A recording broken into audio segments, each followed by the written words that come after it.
तर नमस्कार मित्रांनो, तुमचं पुन्हा स्वागत आहे कालच्या मिनी ब्लॉगमध्ये. आता चाललो आहे अभिनेताच्या बड्डेला.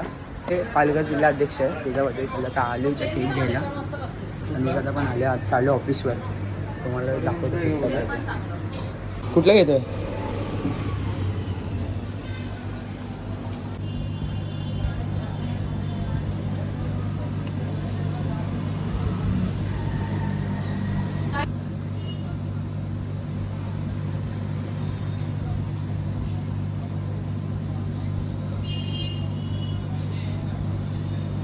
निघालोय